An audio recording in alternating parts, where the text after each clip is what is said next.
Today is Easter Sunday. The church proclaims resurrection. Life is stronger than death. Love is stronger than fear. And yet, even today, we still dwell in the shadow of death-dealing empires. On this Resurrection Day, the sitting President of the United States posted words of threat and violence toward Iran, language that invokes destruction, domination, and even religious mockery. Let us be clear. This rhetoric is not strength. It is not leadership. It is not consistent with the office of the President of the United States. His words thwart the values of the American people and the world, and his post is a gross affront to the sacred traditions of Christianity and to all faiths. The prophets of the Hebrew Bible knew this kind of speech. They heard it in the boast of Pharaoh, in the violence of Babylon, in the arrogance of empire. Walter Brueggemann reminds us that the prophetic tradition exists to dismantle the language of empire, to expose its lies, and to energize an alternative community rooted in justice and compassion. The prophets declare, "Woe to those who decree iniquitous decrees, who crush the poor and turn aside the needy."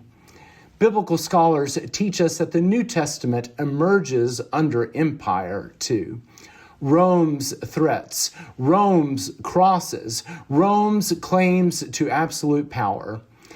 Empire always cloaks violence in righteousness.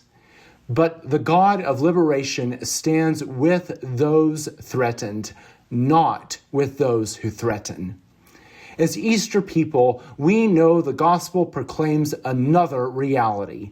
Jesus is Lord, not Caesar. Resurrection, not domination. Death and destruction get the final word. So, what does Easter mean today when violence continues at the hands of a petulant commander-in-chief? Easter means that even as empires rage, even as empires and presidents speak death, God is still raising the dead. And yet, resurrection is not passive. Resurrection is resistance. Resurrection is insistence. Resurrection insists on another way of being in the world. As the senior pastor of Washington Avenue Christian Church Disciples of Christ in Elyria, Ohio, I am calling on the Church Universal to make plain declarations and public demonstrations. Threats of violence are incompatible with the gospel of Jesus Christ.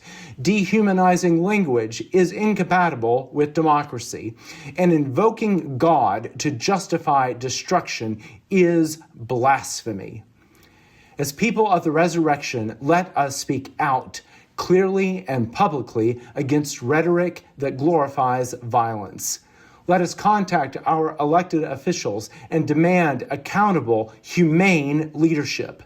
Let us stand in solidarity with those targeted by imperial threats, including the people of Iran. Let us organize prayer vigils and public demonstrations for peace, and let us teach our communities to discern the difference between the voice of empire and the voice of the Holy One, who promises a future in which people will study war no more. Easter does not deny the power of death. Easter declares that death does not get the final word. So today, we choose life. We reject the language of hell. We follow the one who conquered the grave, not with violence, but with love. Christ is risen, beloved. Christ is risen indeed. Now, let the church rise too.